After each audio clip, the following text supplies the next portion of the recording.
Good morning. It's DJ and PK. It's 97.5 The Zone. Welcome in on a Monday morning. It's a weird time of year. I mean, we still have some sports in the U.S. Obviously, baseball's going on and MLS, and we got Summer League, and we'll get to all of that stuff.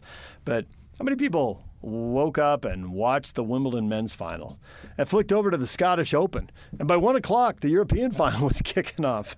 It's a big day for Spain with Carlos Alcaraz, and he wins Wimbledon, and Spain wins the Euros. And we had some stuff going on here. I think Jazz fans are pretty thrilled by what they saw from Cody Williams. And he's super young, and he's super skinny, but we don't require much to have hope, right? So show us some flashes, have a nice Summer League game, and that'll get a lot of Jazz fans going.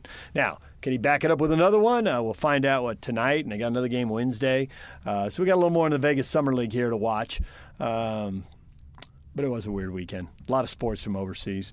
All right, we're going to wrap up Big 12 football here. We've got some content for you early risers. Jakob Robinson sitting down for an interview here on the station. We were down there. All the shows were there. Had so much coverage. Really intrigued by what BYU is going to do. 5-7 in the Big 12. Basically, they beat a couple of teams that weren't very good. And then they really struggled with the top of the league. And they had to play 7 of the top 8 teams in the league. How different will it be this year? They've been in the league. They know what to expect. They've got some depth. They've got more continuity on the roster. What does that all add up to? Here's Jakob Robinson looking ahead to the upcoming season. It's great to finally catch up with you, man. Yeah, it is. It's been a minute. Yeah, talk to us a little bit about coming into Vegas. You staying cool?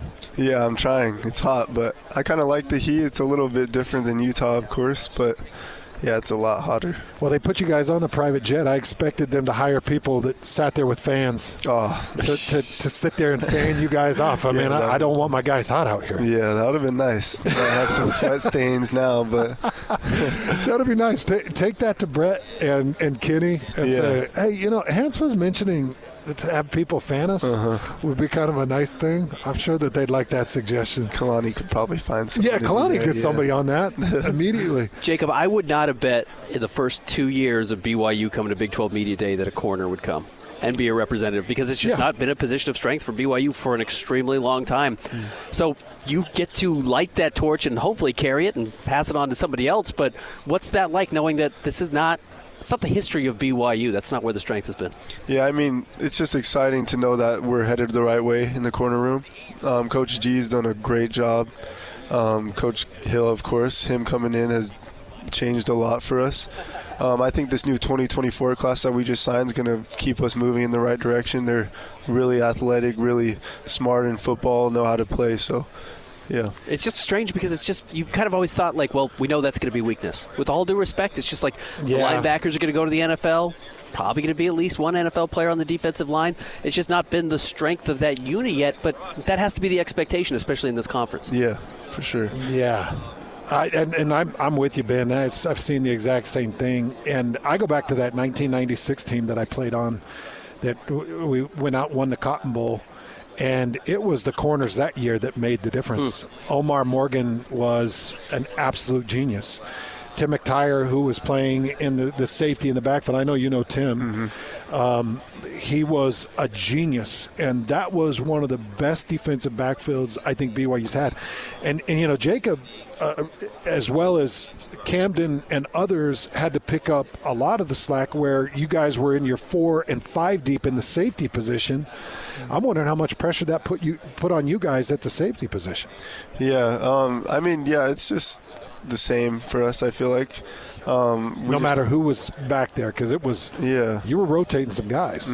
Yeah, it's just trusting them. I mean, like, we're all at practice learning the same scheme, learning the same stuff, so it's just nice to be able to trust them back there, even though it might be someone different.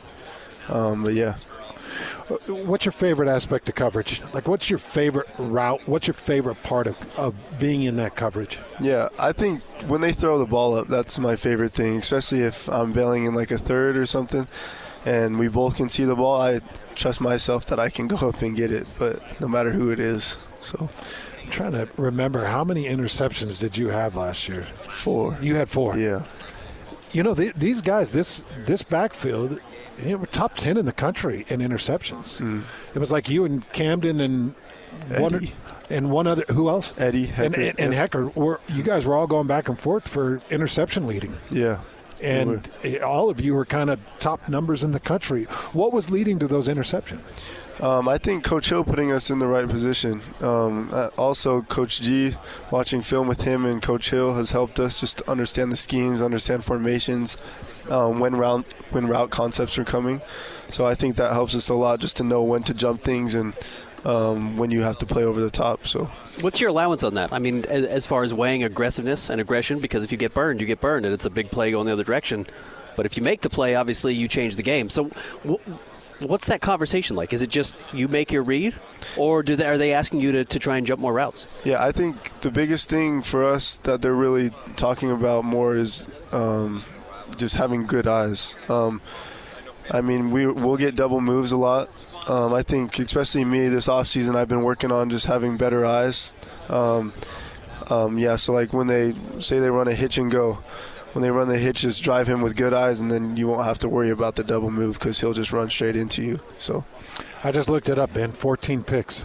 That's crazy. And that's, we're talking about 14 picks, and there was I want to say 6 guys rotated through safety, 7 maybe, because and if you go to Harper, who was out before the season even started, and then you roll through Malik Moore, and then you go through Wakely and the crew, it was like, I don't know, Slade, Wakely, you're at least 6 or 7 deep. Am I not right, Jacob?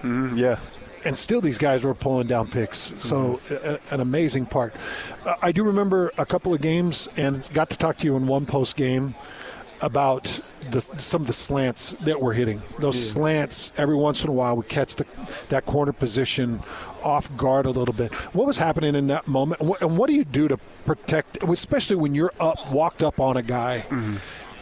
What do you do to protect against those slant routes? I think it's a lot about our leverage that we're playing. I mean, it's up to me to decide what leverage I'm going to play because I'm on the field. So looking at how far outside the numbers he is, just depends on my leverage and if he's running slants. So, well, we got your teammates hanging out here. Yeah. You guys want to step in? Are they okay here? Yeah. Connor, you want to throw on the headset? I want to ask you a little bit about Jacob Robinson here for just a minute. All right, Connor Pay, who is an institution in and of itself. Oh, boy. First of all, I don't know if you've seen social media, but you're getting the thumbs up for the nicest suit worn amongst all BYU players. Oh, let's go. I like it. That's a surprise. They're calling you the most well-dressed of the BYU crew. How you feeling about that? Well, I wasn't expecting it, but it feels awesome. Least amount of effort, and I'm still, I guess people like it. So Jacob's kind of glaring about it. You're mad about it? No, I would have voted for you. Oh, yeah. Well, I think it's just more that I have the Nike high tops that match the suit coat, all that stuff, and I didn't want to wear like just a straight matching suit coat and pants combo, so I just went tan pants with a sport coat. Well, it looks sharp, man. Thank you. It looks sharp. Jacob, we'll let you go. Tyler, if we want to grab the headset. Jacob, thank you. And good luck to you this year. Really appreciate your time. DJ PK, when we come back, BYU football coach Kalani Sitake looking ahead to the 2024 football season. That's on the way. DJ and PK, stay with us. Good morning. It's DJ and PK. It's 97.5 The Zone. Coming up later this morning, Steve Cleveland's going to join us in the 8 a.m. hour. Jay Drew at 8:30. We'll talk some BYU football and get his thoughts on what happened at the Big 12 Media Days. The show is brought to you in part by Lumen Technologies. Your life moves fast. Quantum Fiber Internet is faster. Move up to tomorrow's speed today. Go to quantumfiber.com. That's quantumfiber.com. All right, Kalani Sitake sitting down with the guys in Vegas during the Big 12 Media Days. Here's BYU's football coach. It's already been a long couple of days for you guys, but you're so nice to come down and hang out with us and give us a few minutes here. Thanks for being with us today, Coach. I love it, man. Talk about BYU football. I'm good with it. So as things start to kind of we came in with your quote from the press conference, which I think we can all. I got 7 kids. JJ's got 4. I got 4. So that metaphor of being like, "Hey, here's how it's going to go." Whatever in your head, how it was going to go, Coach. Oh yeah. And then to actually have the reality of having to live through it. It's a very different thing, and that's what you guys went through last year. I love that comparison. And going into this year, then. into child number 2, so to speak, what would you do differently? Yeah, I mean, I think there's a lot of things. It's just like, how much time do you have, But what I need to do is just there needs to be change, and there needs to be. And a lot of things. We can't just do the same thing that we did last year and replicate it again this year and expect it to be any different. So the natural learning process, though, now that the guys have gone through it, I can sit there and say, hey, guys, this is how it is. When I was at Utah, this is what we had to deal with. Just get ready. That kind of like falls on deaf ears, because until they actually go through it, when they get now we can talk and they're like, oh, coach, yeah, it's exactly what you said. And when you hang your hat on being tough and being physical, well, everybody's tough and physical in this conference. So, like that, I think you've been able to say, well, this is who we are, but you can't just count on that as the overriding factor. There's a lot of other variables that go into it. My job as a head coach is look at the different variables. What can we change? What can we improve on? And then let's make sure we get it done. And so we've kind of gone through all those things. I'm still learning, but I know one thing in the learning process, that if this is how it was last year, this year needs to be different in this way, and that's what we've done. And that, but I think that naturally the players, the way they took into workouts and getting in things done in January, way different now. Spring football is way more physical, not because I said it, because I want it to be. Naturally, that these guys know what's at stake now. They've been through it. And so as we go through the off season, the same thing. There's just more of a sense of urgency, and now it's excitement to get to the season. I mean, we're excited for fall camp to get here, and excited to hit and play football and get better and see what we got in game one. Well, Coach, logically, you're going to look at your situation of coming into the Big 12, making the move up to Power 4 now. Logically, there's a transition. It's going to take time. You can't snap your fingers and make it work immediately. It takes time, as we saw with Utah, TCU, and others. How do you balance that with just your overall drive to win and to win big and to do things at a level that you really know you can possibly, but knowing that you have to be patient as well? How do you balance the patience with the drive to want to win now? Well, I would be in a different feeling now if we just got overwhelmed by talent last year. Right. And if it was just like we don't belong on the same field. Now, the season didn't go the way we wanted to in the results, but there are moments that we're like, yeah, we definitely belong here. The question is, how can we get more consistent production from our team? That's my job. And so as we go through it, and you're right, it's like nobody wants to hear be patient in an impatient world. And trust me, if you think fans are impatient, I'm way more impatient than they are. You know what I mean? So we all want to get better, and we all want to get better fast.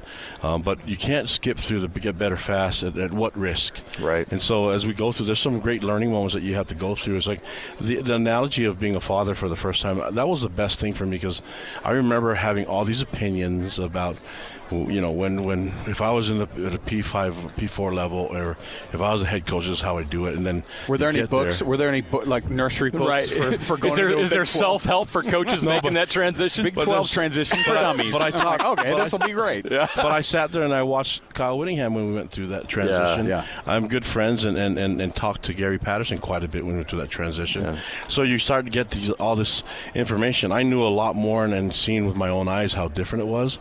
But it's like you still have to learn yourself. And as you go through, it's like, okay, there's some great moments that you can't skip this process. And now that we're here, I'm glad that we were able to address some things, some issues of concern, some things that we can really improve on. But also, let's highlight some of the good things that we've done. It's like we've been in a position where we've had some success. We've done well against competition, great competition, and some of that competition is playing in the playoffs. So we've seen it before. So let's keep building on that.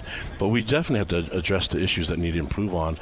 And like how long is it going to take? Well, I hope it doesn't take very long. I hope it happens now. But that I understand. I'm in here for the long run. I'm not looking for the quick fix. Although the quick fix does sound good, if there's a way that you can fix it quickly and then still learn all the awesome lessons, then let's do it. Real quick follow-up. Do you feel like you have the support in the long run? Yeah. I can tell you one thing. Having Jay Hill on my staff has been really helpful. Yeah, and he's been absolutely. there before. A-Rod's done it before. Yeah. We went through that process together. So it's not like they're not brand new to it. We were all together when we were up on the hill doing that, So, and then you've seen guys that have coached at that level. So our staff has a bunch of guys that coach at that level and a high level. We have guys like Chad Kahaha that's around. We have guys like TJ Woods that's here. Coach O-line at Wisconsin and Oregon State of a lot of these tough places. The best, yeah. Yeah, so we have great staff members that help us get it along. I don't have to do it alone. I can do it with these guys. And then there's a huge investment in our off-season conditioning with the guys that we have in sports science and with our strength and conditioning staff. So that stuff, I believe we're heading the right direction. I feel really good about where we're at, but I also don't want to just keep talking about it. It's like I just want to get to the season. So I think a lot of people are just like, oh, yeah, we've heard that before. Like, yeah, I just want to show it. One of the You brought up TJ Woods, and we get to talk with Connor every week during the season. We do a weekly interview with him on the station, and I wish he was more honest. No, you get like the most straightforward. He's guy. probably more honest than you want him to be. Yeah, I haven't heard all those, but I trust Connor, so that's okay. You know what? And I think he's a perfect representative of you guys. We're just like, look, look.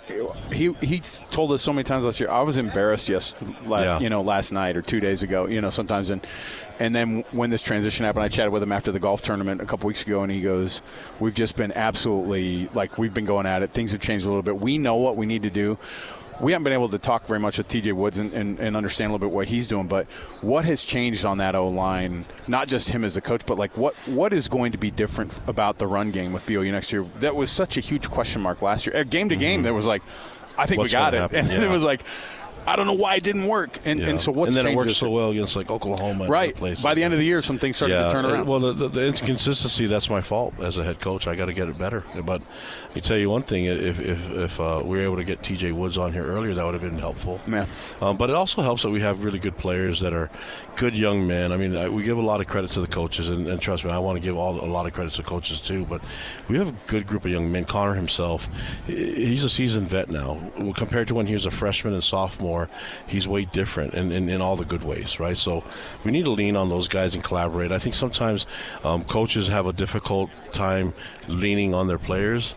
TJ Woods isn't one of those guys, and a lot of our coaches on our staff definitely want to collaborate with the guys that are on the team and on the field. And I think when you have guys like Connor Pay, you should do that more often, and I'm glad that TJ's with us. How do you feel, and how much confidence do you have in your quarterback room right now? Yeah, I feel well. I mean, I don't know how many coaches can say that they have 4 guys that have started Division I football games. So we're in a really good spot now. It's learning the system, learning our scheme, the vocabulary. But I think sometimes the ways to improve when you're looking at it in a scheme-wise or as a coach in the strategy part, it's easy to say, we need to improve in this part, let's get this better. But sometimes taking out the eraser is more important than using the pencil. So the eraser was important for us to focus on what we're good at, simplify it, make it so we can play fast, and let's find ways to be efficient, and let's focus on execution. So that's going to be the key for us.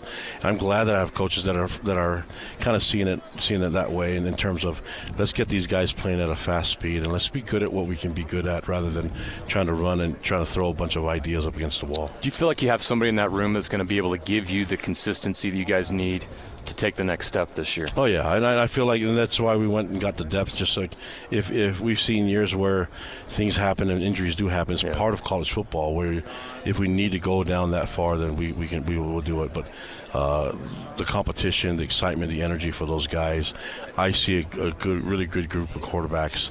The guy that deserves a start is the guy that's going to earn it. And so as soon as we can get to that point, I would love to do that and figure out the depth chart, and then we'll have to compete again when that quarterback leaves. But the competition is never ending. It's always going to be a week-to-week type deal as well. Last one here, Coach, for you. I know you got to walk over to TV, but Utah stuff I'm really good at. I got a face for radio. Listen, no, it's not true. Listen.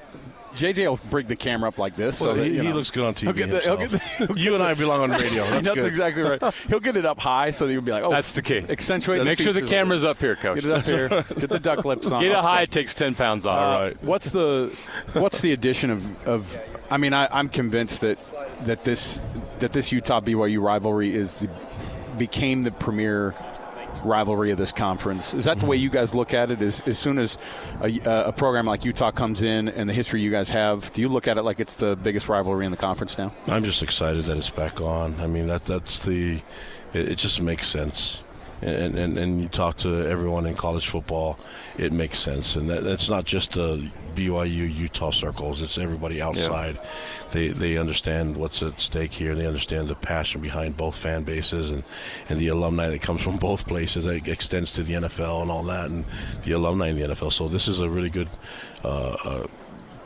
this is a good rivalry to be a part of. I mean, a great one, and I'm glad that it's going to be a consistent level. It made sense for us to be in the same conference and for us to play every year. I just don't know when that's going to be, but I like that it's going to be every year. You're very modest because it is definitely the best rivalry in this conference. And now for it to be at the Power 4 level, it's the intensity is going to be ratcheted. Some of the rivalries, the other rivalries just kind of have to naturally form. Sure. Yeah. But this is one that's been there for a long time, and it just goes into households. It's not just like a red versus blue type of thing. This is there's a lot of stuff riding on it. And November 9th is so many more eyeballs on that thing compared to Thanksgiving weekend when everybody's going to be spread so thin, being able to get those things in. So I think maybe strategically that was a good move, and I've been impressed, and I like what the Big 12 leadership has done. Commissioner Yormark is amazing, and so let's just keep it rolling, man. I'm excited to be a part of it. We're excited for the season. Can't wait, Coach. Thanks, guys. Thanks. There's Kalani Sitake. We're going to take a break. When we come back, we're going to talk some basketball. David Locke next. Stay with us. Good morning, DJ and PK. It's 97.5 The Zone. A reminder, your chance to win every week on The Zone. You can win big on Wednesdays. Win Ticket Wednesdays. You can win a pair of tickets to see Post Malone at the Utah First Credit Union Amphitheater on September 8th. Listen to The Zone all day Wednesday for your chance to win. All right, time now to hear from David Locke. He joined PK and I late in Friday's show. Take a look at Jazz rebuilding strategies. Where is this headed? What did he think of the Salt Lake City Summer League? Here is David Locke with PK and I on The Zone. David, good morning. My goodness gracious, it must be another great week coming to an end because I get to talk to David James and Patrick Kinahan, and that makes me happy. And they've had their football dose with Big 12 Media Days, and they're feeling that they can see the light at the end of the tunnel, and it's not a train, and they're in good moods, and it's awesome. Yes, it is. And I got a basketball junkie Jones filled for me this week, so I'm going to go to Vegas to get more. So, yeah, we're good. We were just debating that. Do you go to Vegas, and if you do you broadcast games? Do you go merely to see people, talk to people, and gather information? What is your plan? So I never go to Vegas. I, abhor going to Vegas. And I'm going to Vegas. So, yeah, I'm going to just watch. I feel like we have enough players that are playing that matter that I want to go see 2 more games. And I'm going to try to see a bunch of people and talk to people around the league. In all honesty, we have a few less people coming through our town right now with where our team stands than we did a few years back. So some of my people I've known for 25, 30 years in the league or that I'm close with, if I want to see them, I probably got to go to Vegas to see them. Well, I think that if you're ever going to go to Vegas, this is the time because the number of players that could be on the roster is now. No, not the time of year. No. I meant from the basketball perspective. Yeah, no, I just felt like, and I haven't gone in a long time, but I just did feel like the combination of the amount of players we have that might be playing that matter, interaction with people around the league, interaction with our own people, I thought there was a real value to building some more relationships being down there. And so how much are the tickets? The team has been nice enough to take care of the tickets for me. I'm taking care of my own travel. I'm paying my own way down there though. So not cheap. It's not? Nope. Well, fly Allegiant, man. Drive it. I could have. That might have been. I had. All those things sound great until you have very specific time windows you're trying to travel, right? Like I'm specifically trying to get down there for Monday night's game, and I'm trying to specifically get out after Wednesday's game. So yeah, gotcha. Curious the impression that players made on you during the Salt Lake Summer League, and we might as well start with Keontae, who scored a bunch of points, but lighting up a bunch of people in the summer league who aren't going to be in the NBA may or may not be telling. What did you think? So Philly's two guys aren't terrible, though. And Scottie Pippen Jr. is not terrible. Those are actually about as high level of – he wasn't beating Frankie Ferrari, right? Last year, Frankie Ferrari was, I think, playing for Memphis. Dowden and Council, and they put G.G. Jackson on him a little bit, and Scottie Pippen Jr. Those are all potential rotation players in the NBA. So I thought it was good. I thought he looked like the best player on the floor, and he should. I thought that was really good, that he was clearly the best player out there. And that's what he should have looked like after the amount of time he had on the NBA floor last year and those experiences. And then I think he's learning how he's able to score. And, one thing that was obvious in the first kind of 45 games last year is he just shot from everywhere. At any moment. He was just all over the court with his shots. And actually, if you think about great players, they're not. They have their spots on the floor. They get to their spots. They take certain shots. And you're beginning to see him figure out what those are.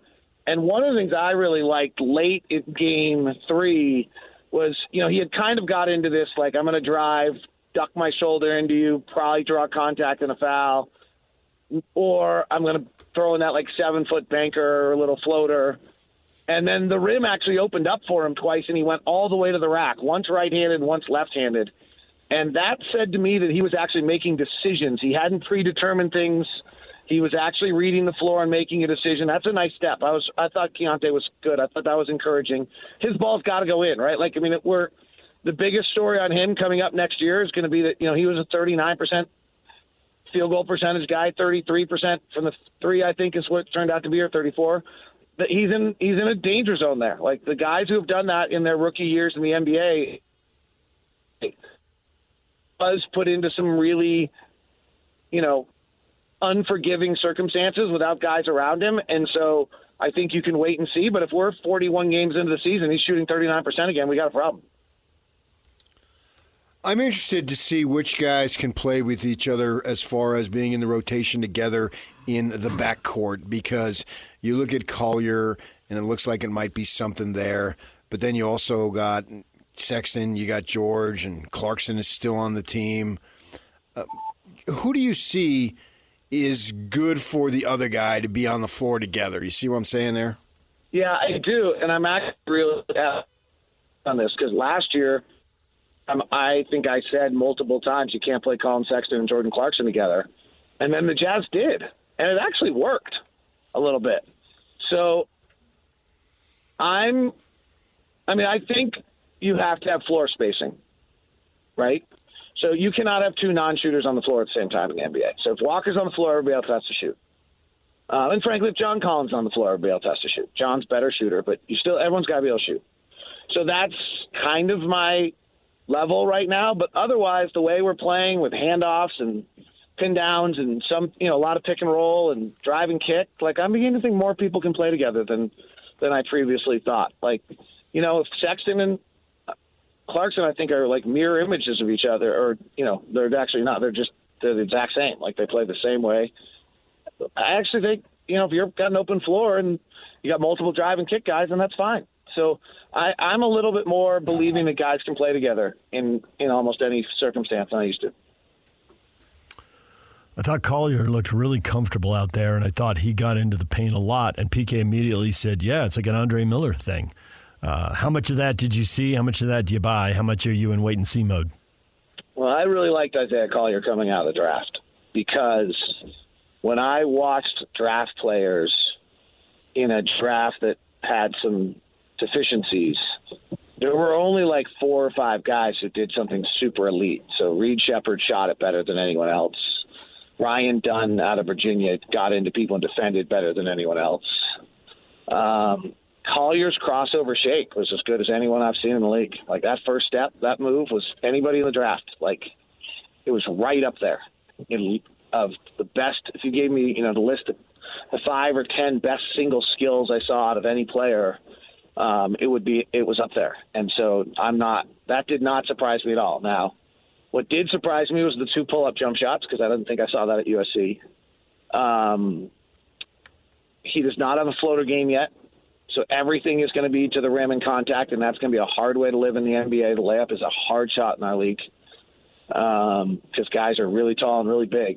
And so I think he'll have to figure that out of what, again, kind of the where I talked about Keontae making a decision. Keontae's making some decision about 9 feet out to figure out what he's going to do. Like Collier's going to have to learn how to make that decision. That's where I do think Collier's probably ready. He'll probably play 12 or 14 minutes a night. G League might be really important for him to actually learn where to make decisions and how to make decisions. Maybe not if there aren't enough rim defenders to actually bother him and he just turns out he can go to the rim every time, then it won't be as useful. But if there is decision making, if the league's got enough rim defenders that he has to make that decision, I think that would be good for him. He's never had to make that decision before because he always can just beat somebody and then get to the rim. I thought his passing vision was great. There were 2 plays I loved out of him on the third night. One was a left side drive where he kicked it 1 pass removed.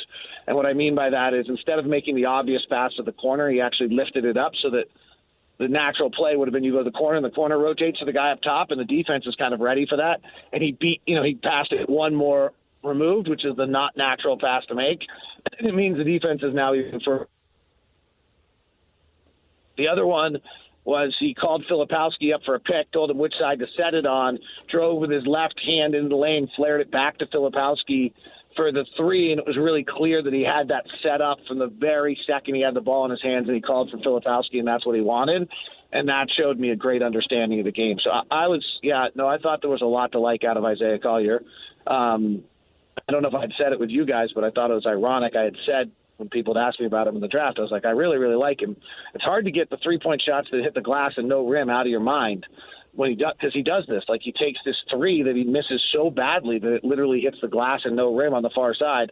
And it sounded kind of funny when I said it, and then he promptly did it during summer league. So he does have. I think it's that he takes a set shot and his shooting window closes on him faster than he thinks, and then he's got to change the arc on the shot, and then it just goes wild. Yeah, but isn't that better then? Because you don't want it clanging off the rim and you can get a long rebound and the other team can get out. There you go. I love it. Yeah. You have always been the eternal optimist. I mean, you are Mr. Happy.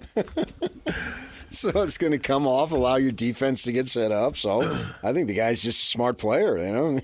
I'm with you. I mean, he did. Like, I'm not going to lie to you. Like, I'm watching him in college. I actually literally had this experience. I was watching his college tape. It's like the second game I was watching him. And I mean, I was just warming up and liking him more and more by the minute. And I think the first game I watched was a Cal game. I later on texted Mark Madsen about it. He was like, we could not stop him. We could not keep him out of the paint. And I was like, no, you really couldn't. Like, it was really awesome. It's an overtime game. And then I watched another one, and I was like, it might have been Colorado. I'm assuming it was against Colorado, though I don't think he played one of those games. And I was like really warming up, and then all of a sudden he took this 3 and it hits the glass, no rim, misses by like 5 feet as though like a hurricane came through the building. And it was like it totally just zapped me. Like, oh no, it's not all perfect. Well, it's not all perfect. Like, he went 29th. Great, we'll figure it out. Yeah. From that perspective, still the opportunity to make some moves here with trades that can happen, and we'll see what happens there. The top of the draft next year, how enticing is it not to win? It's really enticing because these guys are good, but it's also a 14% chance.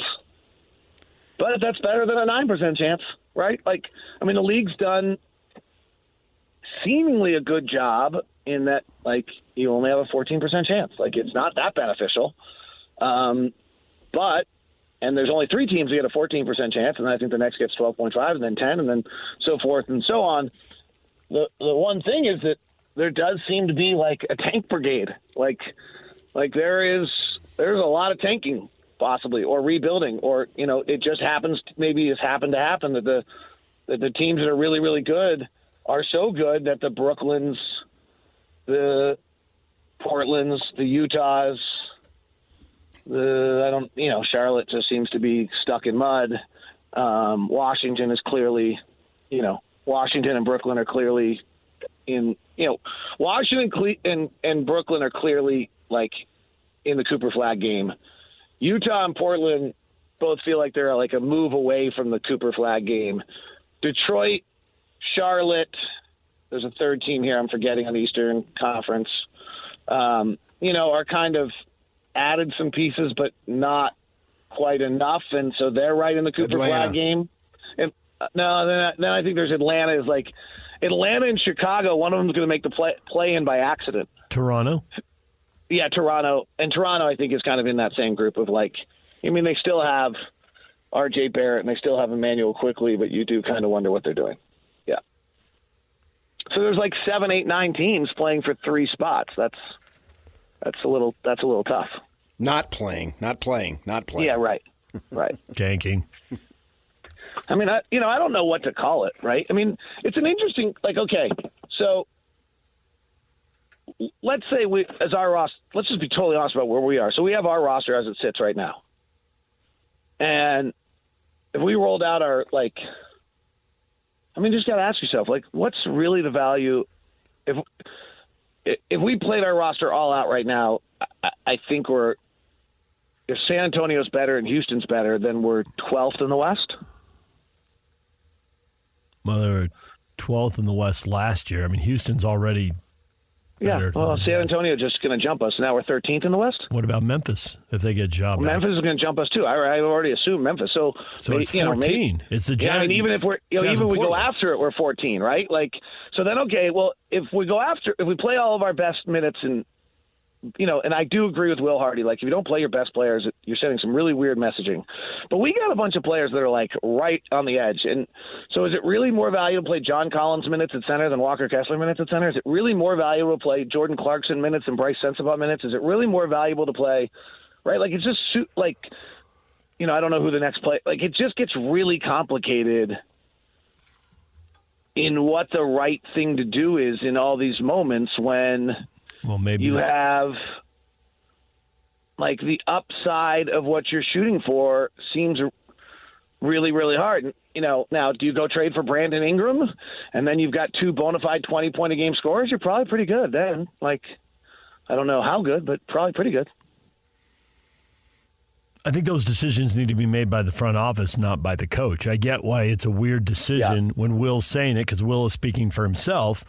But if the decision's made in the offseason to go young, you can trade the veterans, and then it gets really clear what Will needs to do, and he doesn't have to send any weird messages if Clarkson and Collins have been moved to better teams. Yeah, no, I think that's a great point. Like, Will Hardy has to play the players that give you the best chance to win and the players that deserve it. Like, if you go to training camp last year, and this was Will's point at the time, like, there was not a lot of doubt of whether Kelly Olynyk and John Collins and everybody else was better than Taylor Hendricks during training camp. Like, it was not close.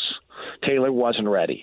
You couldn't just roll out Taylor Hendricks because he was the 9th pick of the draft to start the year. Look at John Collins, Kelly Olynyk, and be like, yeah, sorry guys, like, you're done. You do that. You've lost your locker room. You're not doing anything you want, and you're not even getting. And young players aren't going to develop any because no one's engaged. So it is. You are correct. Like, the front office has to be really careful where they put their head coach. Whatever they do, go all in. Is that the best way to go? Yeah, I just think that sounds really good on our end. And then how you do that doesn't, in practicality, is not as, like, so let's say you're going all in tank. Yeah. Or all in development. We'll call it all in development. Yeah. So that means you're trading Jordan Clarkson and John Collins? That's what it would mean to me. Let's assume that that's what's done. Let's assume those. But, like, how? Well, you pick up the phone. Yeah, but, like, don't you? I mean, I don't mean to be like a jerk here, but, like, we traded Kelly Olynyk, Simone Fontecchio, and Ochai Agbaji at last trade deadline, and we traded Mike Conley, Jared Vanderbilt, Malik Beasley, and others at the previous tape. If we'd had an offer for Jordan Clarkson, don't you think we would have done it? Not necessarily. Well, you're saying a good offer. An acceptable offer. Maybe you need to lower your standard. Oh, so we're just like, but you're also, you got to bring, well, I guess we definitely have to, and the teams are, trading's actually become more difficult because all this first apron, second apron stuff is actually making it more difficult. But okay, but you also got to bring back $12 million. Yeah. So what are you bringing back? Or you got to bring back $14 million in case of Jordan and John Collins. You got to bring back like $26 million. Like, what are you bringing back? Somebody you can waive in a draft pick. But so they wanted with Jordan. So you're sending Jordan Clarkson to the Clippers for Russell Westbrook, who's actually not making enough money. But the concept, waiving Russell Westbrook a second time, so he'll be a 2-time Jazz man. Yes. And then you're taking a second-round draft pick. Right. And then I think they wanted a first-round draft pick, and they couldn't get it at the trade deadline. But for all the reasons you did, Jordan's not getting any younger, and the first and second apron aren't very forgiving. Now, maybe when the new TV deal kicks in, but that's a ways down the road, and Jordan's getting older, so are you going to get a first-round pick for him? I just don't know that window is going to be open. Right. And so then the next question gets into, okay, well, wait a sec. What happens if we do the same thing we've been doing, which was we play the first 35, 40 games. Jordan's really good. You draft 8th, 9th, or 10th. Yeah, you're going to draft 8th, 9th, or 10th because Jordan Clarkson's going to help win you some games that you wouldn't win if you didn't have him. But Jordan plays well, and Milwaukee's a piece short, and Milwaukee gives up a future first to add Jordan's scoring because Chris Middleton's hurt, and they're trying to make a run and keep Giannis happy, and so you get a first for Jordan, and then it's worth it. It's worth it on the other end if you get the players you're looking for or get the results you're looking for. Maybe it's not worth it individually on that particular deal. Right, but it's just, on the other end, you're like, what are you doing it for? 14% compared to a 9% chance? Like, what's the delta? Yeah, right? I think it's more than that. I mean, they're talking about this draft in particular is 5 potential stars deep, so it's more than that. Right, but if you're in the bottom 3, you still have an over 50% chance of being out of the top 4. Understood, man. If it was a guarantee, then you would do it, and there would be no questions about it. Well, it used to be, and so you just did it. I just think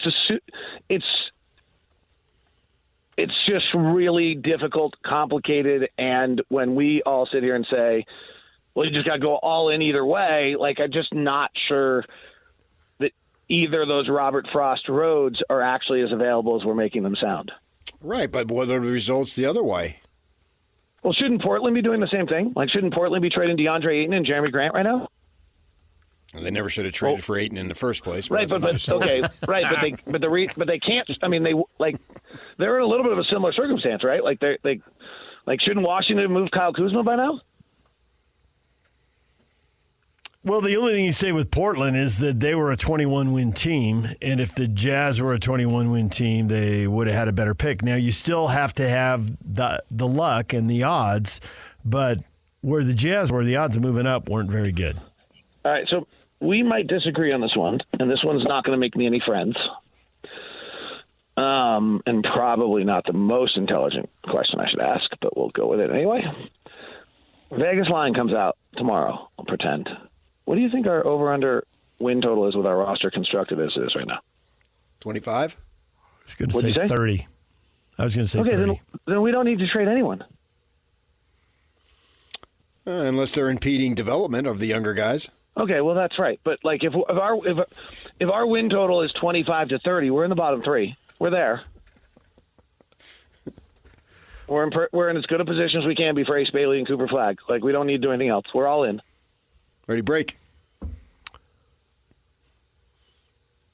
Yeah, I mean, I think it's 32.5 probably, but that's my kind of thought. Coop and Mark at the forwards. I like it. May you have a long winter. What do you think the odds are of going the other way and going to New Orleans and getting a second piece and saying, okay, they're going to make a run at 45 wins, maybe 50 wins? I mean, it's an interesting, like, let's say New Orleans just decides we want off from Brandon Ingram, which I don't think they're going to do, but let's just say, right? And the package becomes John Collins, Jordan Clarkson, and a first. Uh-huh. Do you have to do it? I like it. But I mean, it increases your value of your roster a great deal, right? Mm-hmm. And if you want, can you, depending on how, do you think there'd be value if you decided to move Ingram in a year or two? Right. I mean, I've always been on this side of the issue. If I'm being fully transparent, I've been in on Zach LaVine. I've been in on any of these guys because I think they lead you to make your next trade better.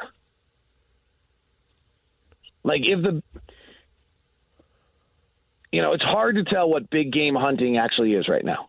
Like Mikal Bridges is not the biggest game in the world, and you're got 5 first-round draft picks and didn't want any players. So maybe it's just assets, and maybe trading players to get big game hunting isn't actually the way to do it anymore. But it does feel like if you had decided that Trae Young was someone you wanted, and you had somebody else, and you went and made it, and you had some roster players on it, it'd be easier for you to get Trae Young if you had some pieces of your puzzle. David, we will stop right there for now. I think or not. I think what's important here on this conversation, and we're trying to do it, and I thought we did it fairly well, is it's just, like, I keep hearing people say we have no plan. Like, no, there's clearly a plan, but it's not like you're not an isolated business in which you just get to execute everything you want to execute. You're in the midst of an ecosystem where other people have to play along, and there are rules and things of that nature which are making it so that it's not as easy to execute as you probably, would like it to be, right? Like, I mean, I think it's really interesting to look at the teams that we think are tanking and then look at the players on their rosters. Like, well, it doesn't make sense entirely that Detroit just signed Tobias Harris, and it doesn't make sense that Washington still has Kyle Kuzma. It doesn't make sense that Portland still has Jeremy Grant, DeAndre Ayton, and it might not make sense to the Jazz fans that they still have John Collins and Jordan Clarkson. When we come back, what is trending? The headlines are next.